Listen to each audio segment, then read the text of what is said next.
समचरण सरोजं सांद्रनीलाभदाभा जगणनिहित पाणी मंडनं मंडनानां तरुण तुलसीमाला कंदरं कंजनेत्रा सधधवलः संविठ्ठलं चिन्तयामि पांडुरंग करू प्रथम नमन पांडुरंग करू प्रथम नमन पांडुरंग करू प्रथम नमन पांडुरंग करू प्रथम नमन पांडुरंग करू प्रथम नमन पांडुरंग करू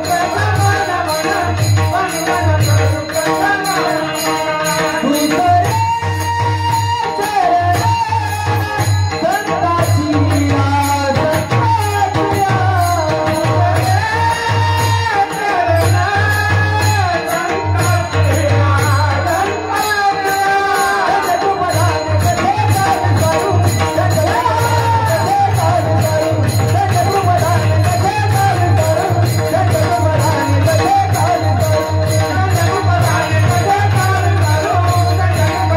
पांडुरंग करू प्रथम नमन पांडुरंग करू प्रथम त्यांच्या कृपादाने कथेचा विस्तारू बाबाजी सद्गुरुदास तुका जयंचे केले स्मरण हवे सकळ विद्याच्या अधिकरण तेची वंदू श्री चरण श्री गुरूंचे ते नमस्कार ओम नमो ज्ञानेश्वरा ओम नमो ज्ञानेश्वरा ओम नमो ज्ञानेश्वरा ओम नमो ज्ञानेश्वरा करुणा करा गजाया करुणा करा गजाया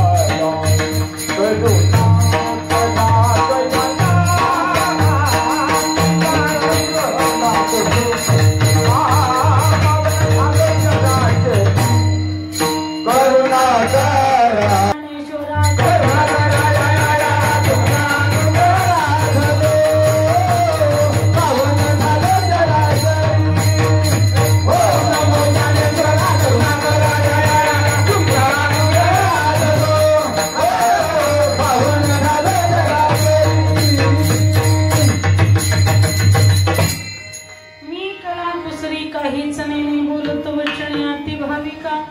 एका जनार्दनी तुमचा दास त्याची आस पुरवावी मंगल भावना अमंगल हारी प्रमोद शरत अचिर विहारी जगमंगल राम केला तिने मोकुंदा धर्म केला जगमंगल राम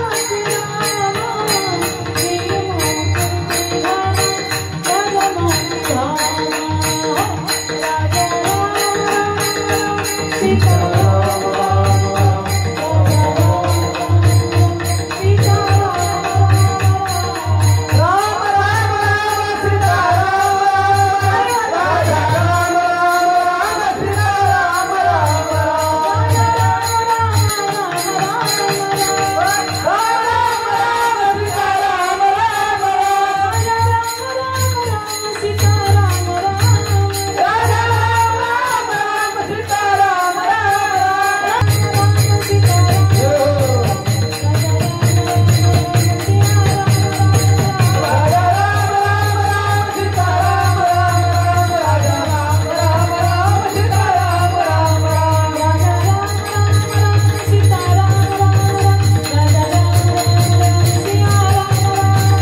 मंडळ टाळी वाजवत जा, नामस्मरण करीत जा.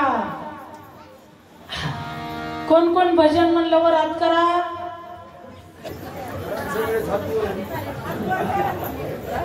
एवढंच महिला म्हटलं का? कोण कोण नाही म्हणलं त्यांनी वरात करा. वा वा वा, आपले श्रोतेस खरं बोलतात आहे का? विठाला विठाला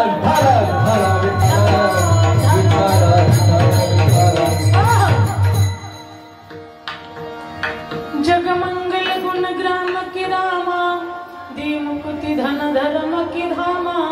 यं प्रव्रजन्तं पेतमपेत कृत्यं, द्वैपायन विरह कातराजो. पुत्रीति तन्मयतरो भेदो, स्तं सर्वोत्तरोदयं विमानतोऽस्मि. कैलासीचा देव भोळा चक्रवर्ती, पार्वतीचा पती योगीराज. तयाचे पायी माझे दंडवत, गडवाणी चित्त जोडणानी. जटाजट गंगाध चंद्रभाणी, तिचा नेत्र ज्वाळी जाटवे. कंठी काळकोट डंब त्रिशूळ हाती, सर्वांगी विभूती शोभतसे. नामामणी नामी नासनी पाप, करी सुखरूप भक्ता लागी. तयाचे पायी माझे दंडवत, गडवाणी चित्त जोडणानी. शरण शरण जी हनुमंता, तुम्हालो रामदूता. काय भक्तीच्या त्या वाटा, मज दाव व्यास वटा. श्री संताची माथा चरणावरी, साष्टांग हे करी दंडवत.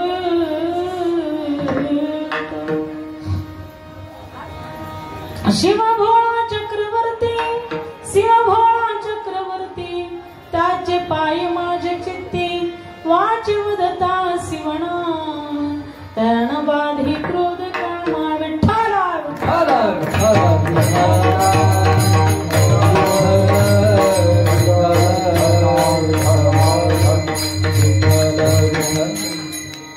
प्रस्तुत कीर्तन रूपी शिवकरिता निवडलेला अभंग शांती ब्रह्म एकनाथ महाराज यांचा या ठिकाणी 4 चरणाचा सेविकरिता निवडलेला अभंग आहे. विठ्ठला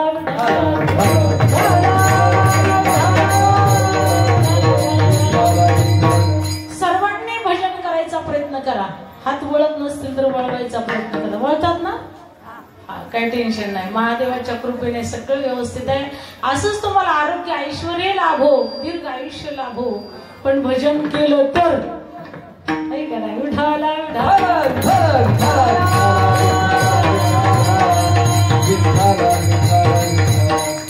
भगवान भोलेनाथाच्या दरबारामध्ये या ठिकाणी दिव्यमय अखंड हरिनाम सप्ताह आणि या ठिकाणी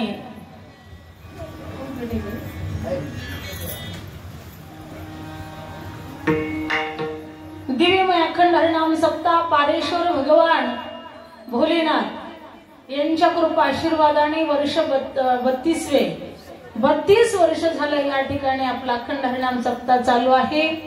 पारेश्वर भगवान परमात्म्याची कृपा, महंत गुरुवर्य परमपूज्य महादेवानंद भारतीजी महाराज यांचं मार्गदर्शन, अंकुश महाराज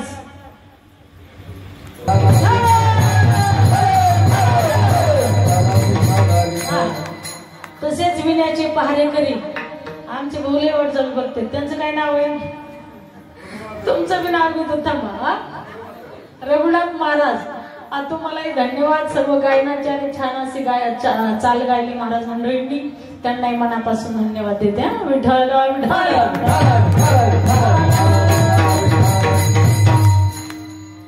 हे सगळं बंद झालं तर हे नाही बंद करायचं.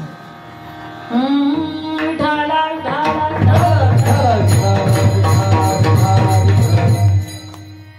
शिवभोळा चक्रवर्ती, शिवभोळा चक्रवर्ती. त्याचे पाय माझे चित्ती, वाची उदता शिवणा, वाची उदता शिवणा.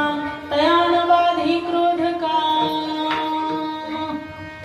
या ठिकाणी शांती ब्रह्म एकनाथ महाराजांचा हा अभंग आहे. शिव भोळा चक्रवर्ती, त्याचे पाय माझे चित्ती. शिव भगवान शिवशंकर हे कसे आहे तर भोले दैवत आहे. क्षणे रुष्टा क्षणे दुष्टा. भगवान शंकर म्हणजे क्षणामध्ये कामामध्ये रुष्ट होतात असे भगवान शंकर. तुम्हाला तुमची मनोकामना पूर्ण करून घ्यायची असेल तर भगवान भोलेनाथाची भक्ती करा. भगवान भोलेनाथाची भक्ती अवघड बी नाही येऊ काही. म्हणून आमच्या माता भगिनी कडक उपवास करत असतात. एवढे कडक उपवास करायची गरज नाही. म्हणून श्रावण महिना म्हणजे पवित्र महिना आहे. जसा अधिकाचा महिना, धोंड्याचा महिना, धोंड्याचा महिना आला म्हणजे काही काही महिला म्हणतात माय आला धोंडा. का आता जावयाला आमटी करावं लागेल, कपडे घ्यावं लागतील, सर्व कुटुंबाला त्या ठिकाणी खर्च करावा लागेल. आला धोंडा.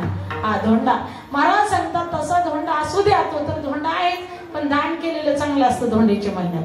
तसे श्रावण महिन्यामध्ये सुद्धा दान केलेलं चांगलं असतं. तेव्हा काय करतात? धोंडे दान करतात. आता काय करायचं? अन्नदान करायचं, ज्ञानदान करायचं वगैरे वगैरे. म्हणून तुम्ही एरवीच्या महिन्यामध्ये जो परमार्थ कराल, जे असरी भक्ती कराल त्याचं तुम्हाला 1 पटीने पुण्य भेटेल. पण श्रावण महिन्यामध्ये जर तुम्ही या ठिकाणी पुण्य केलं तर त्या ठिकाणी 10 पटीने पुण्य वाढतं. 10 पटीने पुण्य वाढतं. म्हणून तो लोक म्हणतात कठीण का केली नाही? श्रावण महिना पाळला. दाढी का केली नाही? श्रावण महिना पाळला.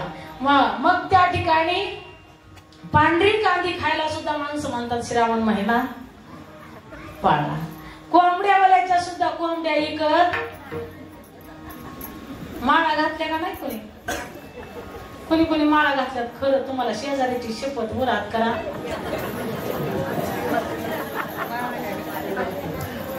पटा पटा पटा सरळ वरात करा. सरळ. जे खरं बोलतील ना त्यांना चांदीचं नाणं. आणि तुम्ही चांदीचं नाणं, तुम्हाला जर नसलं घ्यायचं तर मला सोन्याचं नाणं दे. आता कुणाला माळा घालायच्या वरात करा. एक सीट आहे पक्का शिष्य आपला निघला. आता माझ्यावरच यायचं नाही बरं का. वा वा बरं झालं. माझ्याबरोबर कोणीतरी पाहिजे आहे का असं का? वा वा बरं. मग काय तुम्ही तिकडले म्हणलं सगळी माहिती तुम्हाला. विठाला विठाला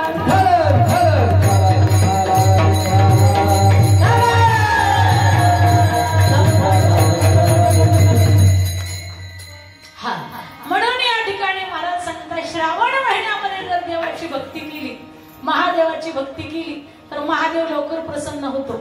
महादेव प्रसन्न होण्यासाठी काय लागतं? काय नाही. 2 तांबे पाणी लागतं आणि बेलाची पानं लागतात आणि मनापासून अष्टाक्षरी मंत्र जपायचा. ओम नमः शिवाय, ओम नमः शिवाय, ओम नमः शिवाय. सर्वांनी वरात करा. आपण 2 मिनिटं भजन करू. महिलांनी, पुरुषांनी, सगळ्यांनी करा वरात. सगळ्यांनी वरात करा. ज्यांना हात देवान दिले त्यांनी. नाही तर कुठाला होईल बर का. देवासाठी नाही टाळी वाजवली तर बाजारात टाळी वाजवावं लागते. म्हणून सगळ्यांनी वरात करायची. आणि नाही टाळी वाजवली, वरात नाही केलं तर चिकन कोणी येईल बर का. सर्वांनी वरात करायचे. तुम्हाला शेजाऱ्यांची शपथ. मनापासून म्हणा माझ्या माग ओम नमः शिवाय, ओम नमः शिवाय, ओम नमः शिवाय, ओम नमः शिवाय, ओम नमः शिवाय, ओम नमः शिवाय,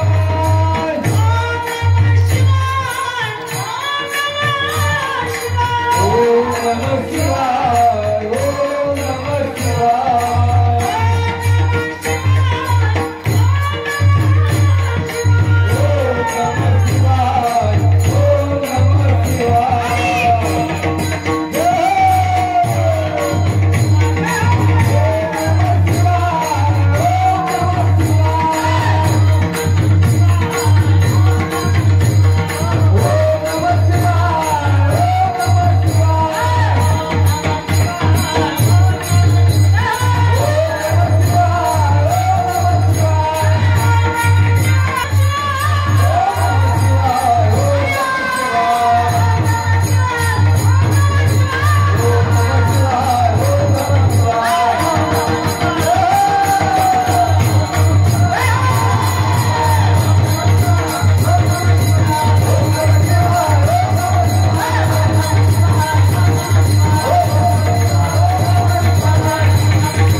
तेवढे ते जर धरण्यात आले तर वर्षभर सोमवार धरायची गरज पडत. कोण कोण धरतो वर हात करा. सगळेच धरतात, सगळेच धरतात. धन्यवाद. हा, सोमवार धरला ना श्रावण महिन्यामध्ये त्याचं असताना खरोखर 1000 पटीने पुण्य तुमच्या पदरात पडतं. तुमची बॅटरी चार्जिंग होती. वर्षभर भगवान शिवशंकराची तुमच्यावरती नजर राहते. म्हणून त्या ठिकाणी श्रावण महिना हा पवित्र महिना आहे. हा म्हणून या ठिकाणी पाळल्या जातो. काही काही माणसं चातुर्मास करतात, 4 महिने एकच टाइम जेवतात. काही काही माणसं महिना पाळतात, श्रावण महिना एकच महिना जेवतात, व्रतस्थ राहतात. अशा पद्धतीने हा पवित्र महिना आहे. आणि पवित्र महिना म्हटल्यापेक्षा या ठिकाणी भगवान भोलेनाथाचा हा महिना आहे. विठ्ठल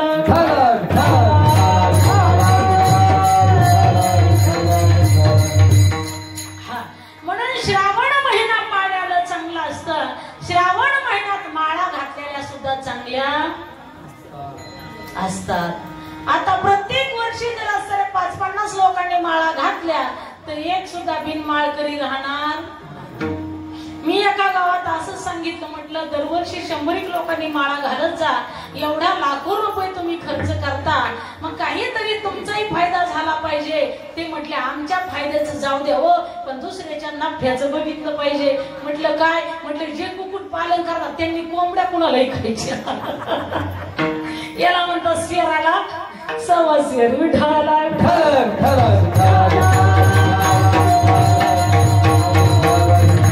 काय माणसं प्रश्न विचारतील सांगता येत नाही हो. आमची साताऱ्याकडे कथा होती आणि तिकडे रामकथा असताना आम्ही भोजन करायला एका ठिकाणी गेलो. आणि गेल्याच्या नंतर त्या ठिकाणी म्हटले वा छान तुम्ही रामकथा सांगतात. म्हटले माईसाहेब. म्हटलं हो. हा म्हटलं मग रावणाला तोंड किती होते? म्हटलं 10. हा म्हटलं हे बरोबर आहे. मग संध्याकाळी रावण झोपताना कसा झोपत होता? म्हटलं खडा खालून झोपत होता.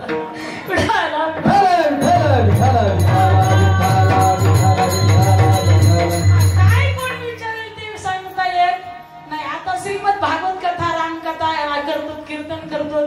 पूर्ण महाराष्ट्राच्या बाहेर सुद्धा जाण्याचाही योग येतो. दुसऱ्या राज्यामध्ये सुद्धा जाण्याचा योग येतो. तर त्या ठिकाणी अनेक प्रकारचे अनेक माणसं भेटत असतात. आणि भेटलेच पाहिजे, कारण माणूस अनुभवाने हुशार होतो आहे का नाही. अनुभव आले अंगात हे जगात येत असे. हा म्हणून अनुभव हे माणसाला फार महत्वाचे आहेत. आणि हे अनुभव आलेच पाहिजे. माणसाला आडवी रेग वाटताना का काही येईना, पण तो माणूस अनुभवाने काय होत असतो? हुशार होत असतो. विठाला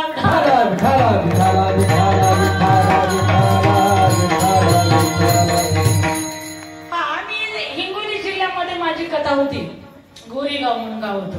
फार मोठं नियोजन होतं. श्रीमद भागवत कथा 2 सत्रामध्ये होती. त्या ठिकाणी सुंदर अशी कथा. आणि कथा झाल्यानंतर आता तिकडली लोक आपल्यापेक्षा खूप म्हणजे कथेला तर इतकी लुब्धी लोक आहेत. 2 सत्रात कथा असली तरी ते महिला मंडळ मात्र त्या मंडपातच असायचे. कंटाळाच येत नसायचं, घरीच जात नसायचे. तुम्ही घरी जातात का? जातात की मायाशिवाय नातू राहत नाही म्हणावा. हा त्या महिला घरी 7 दिवस नाही, फक्त आंघोळीला जाणार. हा मग त्या ठिकाणी म्हटले महाराज किती वर्ष झालं तुम्ही कीर्तन प्रवचन कथा करता? मी म्हटलं 30 वर्ष झालं असं जवळजवळ.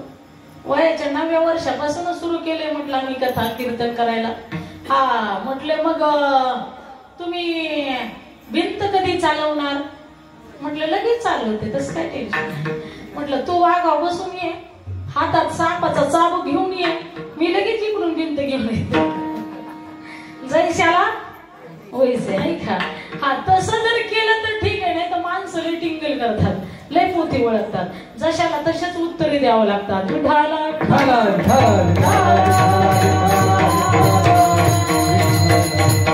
चला विनोदाचा भाग सोडून द्या. म्हणून भगवान भोलेनाथ असताना त्या ठिकाणी क्षणेरुष्टा क्षणेरुष्टा महाराज सांगतात कधी वृष्टी झाली होती भगवान शंकर? ज्यावेळेस असं यज्ञ आपल्या दक्ष महाराजांच्या हरिद्वार मध्ये यज्ञ याग ठेवलेला होता. महान मोठा, फार मोठा यज्ञ. सगळ्या देवतांना निमंत्रण दिलं होतं. मनुष्य प्राण्यांना सुद्धा निमंत्रण होतं. पृथ्वी, आकाश, मृत्यू, पाताळ, त्रैलोक्यामध्ये निमंत्रण होतं. सर्वांना निमंत्रण दिलं. आणि त्या ठिकाणी फक्त भोलेनाथाला आणि माता सतीला निमंत्रण दिलं नाही. का दिलं नाही त्यांना? तर त्याचं सुद्धा दुसरं एक कारण आहे. तुम्ही विषय ऐकला असेल नाही किंवा नसेल, पण लक्षपूर्वक ऐका, खूप गोड कथा आहे. पण ज्यावेळेस असं दक्ष म्हणजे कोण आहे? दक्ष राजा हा म्हणजे ब्रह्माजीचा पुत्र. कुणाचा? बोलत जा, तुम्ही काही बोलायचं मी काही बोलायचं, असं तुम्ही आम्ही खेळीमेळी गदारोळे आनंदे आपण सर्वांनी मिळून करायचं कीर्तन. नाही तर मीच बडबड बडबड बडबड करायचे, तुम्ही आपले सूर्यफुलं पडलेले आहेत. काही झोपा लागतात नाही बोलल्यावर. हा मग हे अधून मधून काय करावं लागतं? थोडंसं सर फवारा मारावा लागतो, हे का नाही? हा दक्ष कोण होता? तर ब्रह्माजीचा पुत्र होता. 10 पुत्रापैकी तो एक पुत्र होता. मानस पुत्रापैकी तो एक पुत्र होता. आणि अशा पद्धतीने सगळ्या कामामध्ये तो कसा होता? दक्ष, हुशार, न चुकता काम करणार. जसं तुम्हाला आजी 4 पोर आहेत का? किती? तर 4च आहेत का? 3 का? एक कमी पडलं.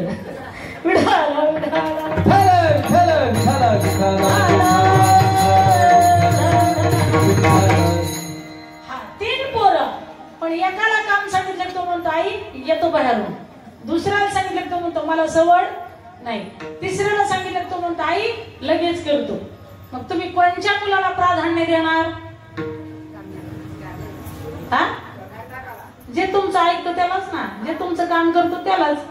दुसऱ्याला तर म्हणतात मा हे थोरला गेलो मुलं वाईट आहे, कधीच ऐकत नाही. ऐका ना, आईची शिवी असते, पण आईच्या शिवीमध्ये सुद्धा काय असतं? प्रेम असतं. हा म्हणून आई म्हणत असते बाया उन्हात मरू नको, सावली देऊन मर. हा मग आता मरूच घालायचंय ना, मग उन्हात मरू नाही तर सावलीत मरू, काही घेणे का? पण तिचा जो भाव असतो अंतकरणातला, हा महाराज तो मर म्हणून असतो. माझ्या बाळ्याला दुःख लागू नये, माझ्या बाळ्याला ऊन लागू नये, माझ्या बाळ्याला दुःख नाही येऊ नये, म्हणून ती म्हणते सावलीत मरू नको, उन्हात मर. असं प्रेम कुणाचं असतं? आईचं. आई शिकळवळ्याची जाती करीला भाविना प्रीती. लेकुराचे हित, लेकुराचे हित, लेकुराचे हित, लेकुराचे हित. वाहे माऊलीचे चित्त, वाहे माऊलीचे चित्त,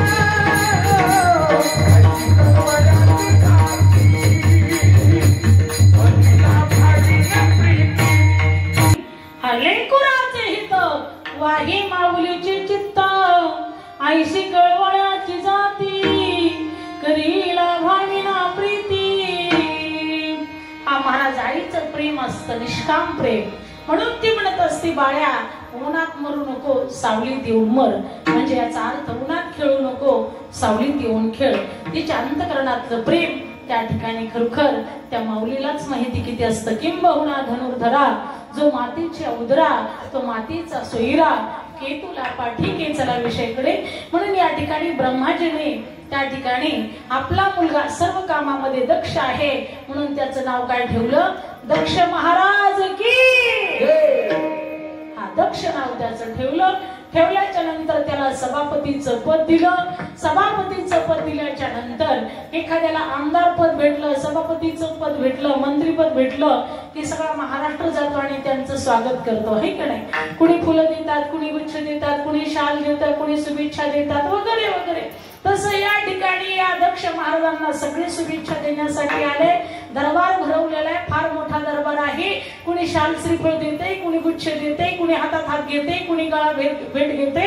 त्या ठिकाणी सगळं पूर्ण हॉल भरलेला आहे आणि सगळ्यांचं स्वागत त्या ठिकाणी शुभेच्छा देऊन झालेले आहेत. पण उजव्या साईडला त्या ठिकाणी भगवान भोलेनाथ आणि भगवान आपले विष्णू भगवान आणि भगवान ब्रह्माजी हे तिघही एका बाकड्यावरती शेजारी बसलेले आहेत. अचानकपणे असं त्या दक्ष महाराजांचं लक्ष नजर फिरवता फिरवता त्यांच्याकडे गेली. गेल्याच्या नंतर त्या ठिकाणी त्यांना राग आला. त्याची तळपायच्या मस्तकापर्यंत गेली. आणि म्हटलं एवढा लाखो समाज इथे आहे, सगळ्यांनी माझं स्वागत केलं, सगळ्यांनी माझा सन्मान केला, सगळ्यांनी माझा सत्कार केला, पण हे तिघ जण बसलेत. म्हटले देवळात कुणी बसलेलं नाही ना, असले तर त्यांना नाही बरं का म्हणत, नाही तर ते यायचे बाहेर.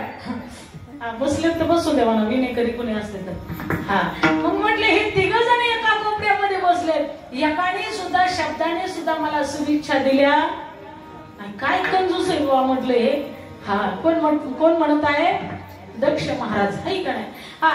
परंतु त्या ठिकाणी ब्रह्माजीचा विचार केला. म्हटले जाऊ द्या, तो माझा बाप आहे. म्हटले त्यांनी नका का शुभेच्छा द्यायला, नका का माझा सन्मान करणं, काही हरकत नाही. बापापेक्षा आपण लेकरू म्हणजे लहानच आहे ना.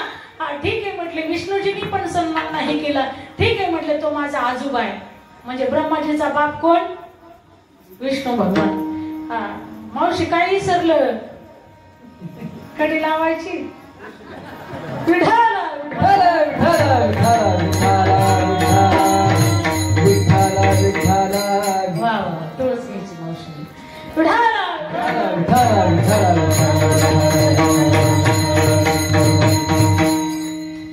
दक्षाने विचार केला. म्हटले तो तर माझा आजोबा आहे, नका का म्हटले तो मी माझा सन्मान करणं. मग म्हटले भगवान शंकर यांच्या बाबतीत विचार करू लागला. अरे म्हटले याने तरी माझा सन्मान करायला पाहिजे ना. का? तो तर महाराज सांगतात, खूप असं श्रीमद भागवत कथेमध्ये वर्णन आलेलं आहे. प्रेतवासे सुघोरेशो. अरे हा सगळा घोर त्या मसन वाट्यात बसलेला असतो आणि प्रेतामध्ये असरी बसलेला असतो. प्रेताची मुंडकी गळ्यात घातलेला असतो, उघडा नागडा असतो, सगळ्या अंगाला भस्म फासलेला असतो. आणि याला अशा माकड डोळ्याला माझी मृगलोचनी या ठिकाणी सती मी याला अर्पण केली, माझी कन्या दिली. कन्येबरोबर याचा असा माझ्या कन्येबरोबर याचा विवाह केला. माझी तरी इच्छा नव्हतीच, पण माझं म्हातारं ब्रह्माजी यांनी आग्रह केला म्हणून मी माझी कन्या दिली. त्याने सुद्धा माझा सन्मान केला नाही. तो जावई आहे ना, जावई असं सासरेपेक्षा लहानच आहे, मग याने सन्मान करायला काय झालं होतं?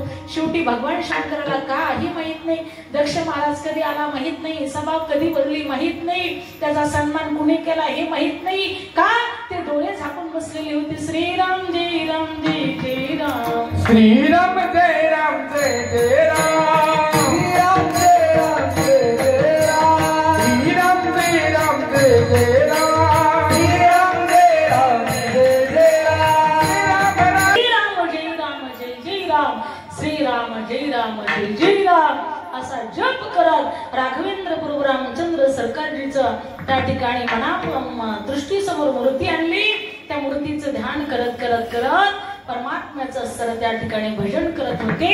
परंतु या ठिकाणी दक्ष महाराजांनी जी पट्टा चालू केला, भगवान भोलेनाथाला शिवे द्यायला, भगवान भोलेनाथाचा अपमान करायला, परंतु हे मात्र नंदीदेवाला सहन झालं नाही.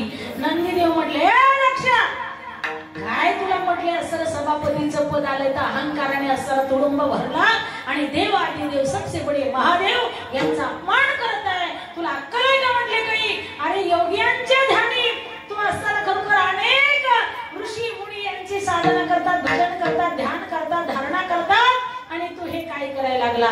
त्यावेळेस भगवान शंकर म्हटले, अरे नंदीदेवा थांब जरा. अरे सासरी लोक जावायला शिव्या देतच असतात. ठीक आहे, काही सासरे माग देतात, पण माझा सासरा तोंडावर शिवाय देतोय म्हटले देऊ दे, काय हरकत नाही म्हटले. इथे शाप समारंभ चाललाय का सत्कार समारंभ? चला म्हटले आपलं, काही यांच्या तोंडाला लागू नका. म्हणून असं भगवान शंकरांनीच असं नंदीगण शिवगण सर्व बरोबर घेतलं आणि कैलास पर्वतावरती गेले. गेल्याच्या नंतर इकडे असं दक्ष महाराजांनी त्या ठिकाणी यज्ञ पूर्ण केला. भृगु ऋषींनी सुद्धा त्यांना आवरण्याचा प्रयत्न केला. त्यांचा यज्ञ पूर्ण झाला, परंतु भगवान शंकराचा अपमान करण्यासाठी दुसरा यज्ञ त्यांनी ठेवला. सगळ्यांना निमंत्रण दिलं, पण भगवान शंकराला निमंत्रण दिलं नाही. परंतु स्वर्गातले जे देव आहेत ते कैलास पर्वतावरून त्यांचे भराभर भराभर भराभर भराभर विमान चाललेले होते. एक गंधर्व पत्नी आणि गंधर्व त्यांचं विमान जरा खालूनच चाललेलं होतं. कैलासावरती माता सती त्या ठिकाणी बाहेर डोकं विचारत असताना, आपले केस विंचरत असताना तिला दिसली. दिसल्याच्या नंतर तिने आवाज दिला, अगं सती तू इथे कशी? ती म्हटली, मग मी जिथे जिथे असायला पाहिजे तिथे आहे. कुठं असायला पाहिजे? तिने सांगितलं, अगं तुला माहित आहे का तुझ्या पिताश्रीच्या घरी किती मोठा यज्ञ आहे, किती मोठा कार्यक्रम आहे, सगळ्या जगामध्ये असं निमंत्रण आहे, तुला निमंत्रण नाही का? तिचं काळीच धडकीने केलं. ती म्हटली, अगं माझ्या मनामध्ये विचार करती, मी तर माझ्या पिताश्रींची लाडकी आहे आणि मला निमंत्रण कसं नाही? तिने सांगितलं, अगं दिला असेल, पत्र पोहोचलं नसेल, कोणाच्या हाती दिला असेल, ते पोहोच करायला विसरले असतील. ठीक आहे मी सुद्धा येते, तुमच्या बरोबर काळजी करू नका. त्यावेळेस तर त्या ठिकाणी त्यांचं विमान पुढे गेलं. पुढे गेल्याच्या नंतर सती देवीने काही एक विचार न करता ज्या वट वृक्षाखाली आमचे भगवान शिवशंकर भगवान प्रभू रामचंद्राचं नामस्मरण करत होते. श्रीराम जय राम जय जय राम, श्रीराम जय राम जय जय राम, श्रीराम जय राम जय जय राम, श्रीराम जय राम जय जय राम. भजन चालू असताना डोळे झाकलेले प्रभू रामचंद्राची मूर्ती समोर आहे आणि त्या ठिकाणी भजन करत असताना माता सती गेल्या आणि भगवान शंकराचे पाय पकडले. कर्पूर गौरम करुणावतार संसार सार भुजगेंद्रहार सदा संदम हृदयारविंदे भवं भवानी सहितं नमामि, भवं भवानी सहितं नमामि. भगवान भोलेनाथाची प्रार्थना केली. अहो चला की प्रजापतस्ते ससुरासे संप्राम, निर्या पितुयेचे महोत्सव केला. अहो प्रजापती, अहो या ठिकाणी प्रजापती दक्ष महाराज तुमचे सासरे यांच्या घरी यज्ञ आहे. तुमचे सासरे. सती म्हटली नाही माझा बाप. नाही तर बघा जसं सत्यभामेच्या बापान असताना त्या ठिकाणी शमंतक मणी दिलेला होता म्हणून सत्यभामेचा तोरा वेगळाच होता. त्या शमंतक मण्यातून 8 खंड्या सोनं निघायचं मावशी रोज. किती? 8 खंड्या. मग तिचा तोरा वेगळाच असायचा. आता जावायला जरी अर्ध्या वयाची अंगठी घातली तरी तो असं सगळ्या अख्ख्या गावाच्या लग्नात येतो, इथं वाढा तिथं वाढा तिथं वाढा तिथं वाढा. गावातले सरपंच म्हटले, रामेकडे लय तिथं वाढा तिथं वाढा करतोय. म्हटले काय वेळ आहे? त्यांचा सदस्य म्हटला, तुम्हाला माहित नाही का? म्हटले त्याच्या सासऱ्याने अंगठी घातली त्याला. म्हणून आता हिच्या घरी तर असताना खरोखर 8 म्हणजे मन 8 खंड्या. पूर्वीच्या सर खंड्या मोजायचे ना, ज्वारीच्या खंड्या किती झाल्या, खंड्या किती, ज्वारी खंड्या झाली, 20 खंड्या झाली, 25 खंड्या झाली, 50 खंड्या झाली. तसं यांच्याकडे 8 खंड्या रोज सोनं त्या शमंतक मण्यातून निघायचं. तो शमंतक मणी सत्राजित महाराजांचा त्यांना सूर्यदेवाने प्रसन्न होऊन दिला होता आणि सत्राजिताची पुत्री सत्यभामा, सत्यभामेशिवाय भगवान श्रीकृष्ण परमात्म्याने केला होता. परमात्म्याने आधी मण्याची मागणी केली होती पण सत्राजिताने दिली नाही आणि नंतर असं आपली मुलगी दिली आणि कन्यादान मुलगी म्हणून दिली आणि हा मणी सुद्धा त्यांना दान म्हणून दिला. भगवान कृष्ण म्हटले, मणी माझ्याकडे नको. लोक म्हणतील मण्यामुळेच याने सत्यभामेशी लग्न केलं. मणी तुझ्याकडेच राहून दे म्हणले, कारण नाही न चोरता तू माझ्यावरती चोरीचा आळ घेतला होता. मग मणी तुझ्याकडेच राहू दे, फक्त माल माझ्याकडे आणून टाकायचा. गपची नाही तर बरी गर नाही. म्हणून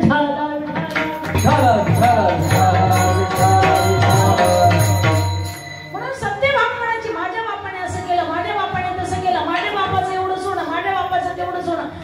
काही महिला सुद्धा बापाबद्दल, आई भावाबद्दल फार त्यांना स्वाभिमान असतो. माझा बाप एवढा मोठा श्रीमंत आहे, माझ्या बापाच्या घरी 100 एकर जमीन आहे, माझा बाप गावचा पाटील आहे, माझा बाप गावचा पोलीस पाटील आहे, माझा बाप गावचा सरपंच आहे, माझं माझं माझं माझं माझं. पण त्या ठिकाणी सती देवी माझा बाप म्हटली नाही. भगवान भोलेनाथाला काय म्हटली? प्रजापतस्ते ससुराचे संप्राम. तुमचे ससुर जे तुमचे सासरे त्यांच्या घरी यज्ञ आहे. का सतीने हे वाक्य वापरलं? तिला माझ्या बापाच्या घरी यज्ञ म्हणता येत नव्हतं का? हे सुद्धा म्हणता येत होतं, परंतु सतीने उलट वाक्य का वापरलं तर थोडीशी चूक झाली. बापाने निमंत्रण दिलं नाही म्हणून ती म्हटली तुमच्या सासऱ्याच्या घरी यज्ञ जायचं का? मग भोलेनाथाने हळूच डोळे उघडले आणि सांगितलं, सती निमंत्रण आलतं का? म्हटली नाही. निरोप आलता का? म्हटली नाही. तार आलती का? म्हटली नाही. मॅसेज आलता का? म्हटली नाही. फोन आलता का? डोळे दाखतायत. सती देवी असताना त्या ठिकाणी 5 पाऊल पुढे जाती, परत म्हणती, माय माझे पती माझ्यावरती रागवतील, परत 5 पाऊल येते, परत पुन्हा नमस्कार करते, आता जाऊ का? भगवान भोलेनाथ डोळे झाकून घेतात. परत त्या ठिकाणी थोडी दूर गेली की डोळे उघडून बघतात, खरंच गेली का काय? परत सती माघारी येते, परत पाय वाचन करते. ऐकूनच पाठ केलेलं असतं, माझे पाय तुझ्या चित्ती. आता आपले पाय एवढे लायकीचे आहेत का त्यांच्या चित्तामध्ये ठेवायला? मग तुम्ही म्हणाल भगवान भोलेनाथ कोणाचीच पाय चित्तात घेत नाही का? कोणाची सेवा करत नाही का? पंढरीश पांडुरंग परमात्मा, विष्णू भगवान परमात्मा कृष्णकडे या, हा सुद्धा भक्तांची सेवा करतो. तुमच्या दासीचा दास करून ठेवा, आशीर्वाद द्यावा, हाची माझा. मग भगवान भोलेनाथ एखाद्या भक्ताची सेवा करतो की नाही? भगवान भोलेनाथ सेवा करतात, पण त्याच्यासाठी साधना करावी लागते, तपश्चर्या करावी लागते. कुणाची केली ही असं थोडक्यात मी सांगते, थोडं भजन करावं.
चित्तामध्ये ठेवलेले होते. म्हणून तर त्या ठिकाणी महाराज भगवान शिवशंकर प्रसन्न झाले. तथा वरापुऱ्यात जो चाहिए वो मांग लीजिए. काय हवंय तुला? पहिल्यांदा म्हटले, मला तुझी सोन्याची लंका दे. आधी ती भगवान शंकराची लंका होती. मग त्या ठिकाणी ती लंका घेतली आणि नंतर भगवान शंकराला त्या ठिकाणी त्यांच्या नावाने यज्ञ केला. यज्ञ केल्याच्या नंतर 1000 त्यांना कमळ व्हायचे होते. किती? 1000. पण महाराज सांगतात 1000 त्या ठिकाणी कमळ वाहण्यासाठी 1 कमळ कमी पडलं. 999 कमळ होते. मग 11 महाराज सांगतात 1000ला 1 कमळ त्या ठिकाणी आणण्यासाठी कोणाला सांगावं का असं डोक्यात आणलं नाही. सेवकाला सांगावं का असं डोक्यात आणलं नाही. पत्नीला सांगावं का, हाताखाली हजारो आपले सेवक आहेत, कोणाला सुद्धा सांगितलं नाही. आपलं त्या ठिकाणी शिरकमळ काढलं आणि त्या यज्ञामध्ये आहुती दिली. भगवान परमात्मा प्रसन्न झाले. शंकर भगवान परमात्मा देता है लेकिन छप्पर फाड़ के देता है. भगवान परमात्मा झोली भरता है लेकिन दिखती नहीं है. त्या ठिकाणी 1 सिर कमळ दिलं तर भगवंताने त्याला 10 सिर दिली. म्हणजे ह्या ठिकाणी असा आमचा भगवान शिवशंकर आहे. म्हणून महाराज सांगतात त्याच्यावरती प्रसन्न होते. रावण हा काही सामान्य होता का? नाही. 4 वेद त्याचे मुखगत होते. परंतु एक त्याच्याकडे अवगुण होता महाराज. तेवढ्यामुळे तो वायाला गेला. हे ज्ञाननिधीचे भुजंग, विषयदरीचे वाघ, भजन मार्गीचे मांग, मारक जे षड विकारापैकी एका विकाराने एकाला मारलेला आहे. विठ्ठल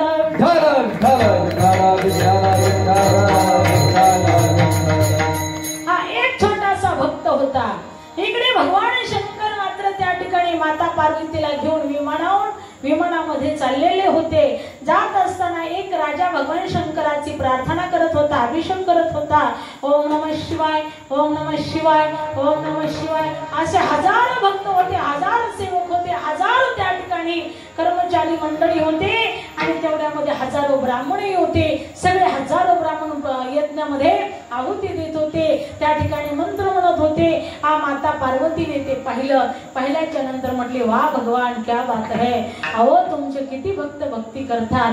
वा वा वा. हा राजा असताना तुमच्यावरती किती असताना खरोखर आलुप्त होतोय, मनपूर्वक तुमची सेवा करतोय, तुमची तन मन धनाने सेवा करतोय, तुमची मानस पूजा करतोय, तुमचं एक एक अंग असं आठवतोय. हा त्या ठिकाणी असं म्हटल्यानंतर भगवान शंकरजी हसले आणि सांगितलं, सती पार्वती तुला हे कळणार नाही.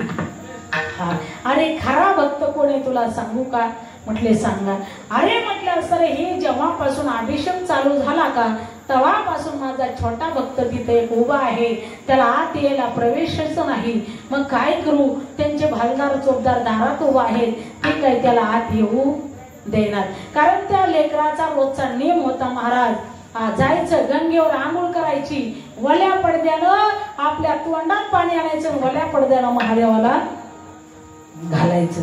हो अशा पद्धतीने त्या ठिकाणी महाराज तो सेवा करत असायचा. पण यांचा अभिषेक चालू असल्यामुळे चोपदार काही त्याला आत जाऊ ते ना, आणि आत न जाऊ दिल्यामुळे ते काही कृत आठवून गेला. आता काय करावं, कधी यांची सेवा होईल, आता काय करावं, कधी यांचं उडून केल.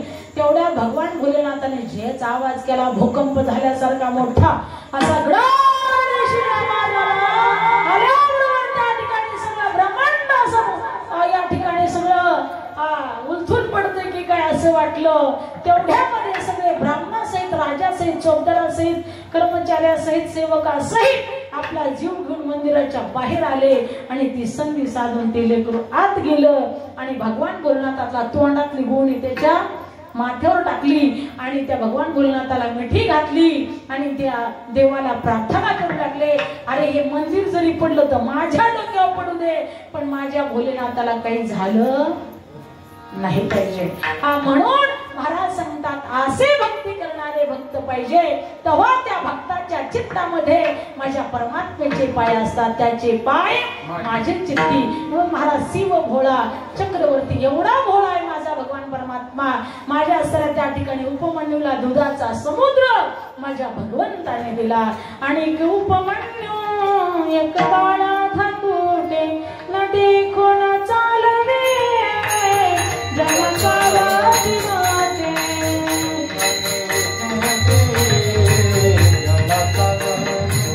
हे भाताली लाडे हरी रामा बुवाते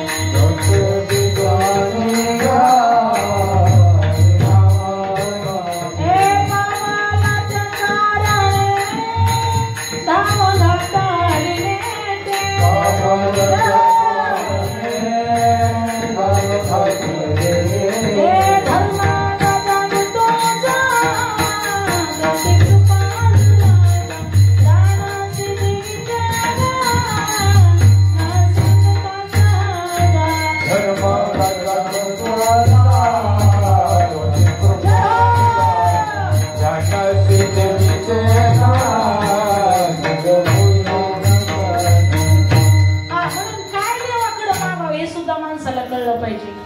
एक माणूस त्या ठिकाणी दरवर्षी चातुर्मास धरायचा, उपवास करायचा, पण बायकोचे लाड पुरवायचा.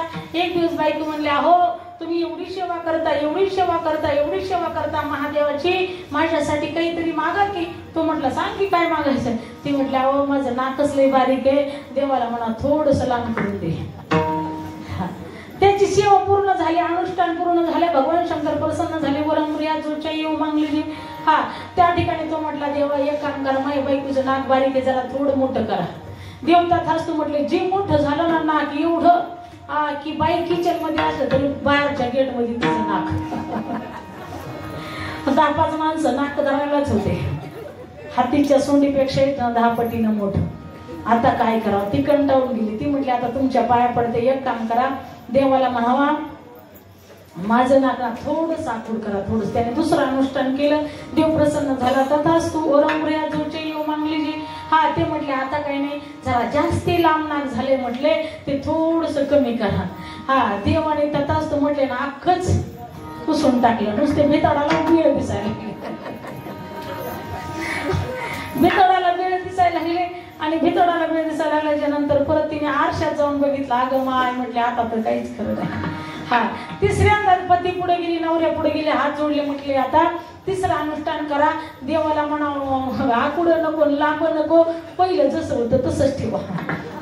म्हणजे एवढ्या साधना केलेल्या वयाला गेल्या. म्हणून माझा भगवान परमात्मा भोलेनाथ भोळा आहे. तुम्ही जे मागाल ते भगवान परमात्मा देतो, पण मनापासून त्याची सेवा करा. त्याचे पाय माझी चित्ती आणि मुखाने काय करा. अभंगाचं दुसरं चरण. वाचे बदता शिवनाम, वाचे बदता शिवनाम, वाचे बदता शिवनाम, वाचे बदता शिवनाम, वाचे बदता शिवनाम, वाचे बदता शिवनाम, वाचे बदता शिवनाम, वाचे बदता शिवनाम. कल्याण पाठी क्रोध काम, कल्याण पाठी क्रोध काम, वाचे बदता शिवनाम, वाचे बदता शिवनाम.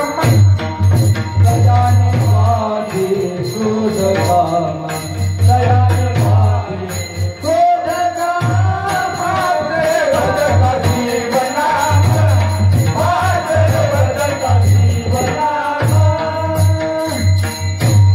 वाचे वदता शिवनाम, तयान बाधी क्रोध काम.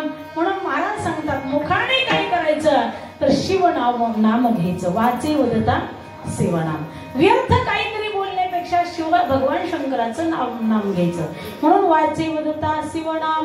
आणि जो शिवनाम घेतो त्याला तयान बाधी क्रोध काम. कामाची बाधा होत नाही, क्रोधाची होत नाही. कामाची नाही तिथे क्रोधाची कैसा. मग जिथे कामच नाही तिथे क्रोध येणारच कसा. क्रोध कधी येतो ज्यावेळेस माणसाची मनोकामना पूर्ण होत नाही, तिथं क्रोध असला हा कामाचा धावून येतो. परंतु इथे क्रोध कामाची नाही तिथे क्रोधाची कैसा. म्हणून महाराज सांगतात तुम्हाला जर हे घालवायचे असतील तर वाचे वदता शिवनाम. भगवान शिवशंकराचं नाव घ्या.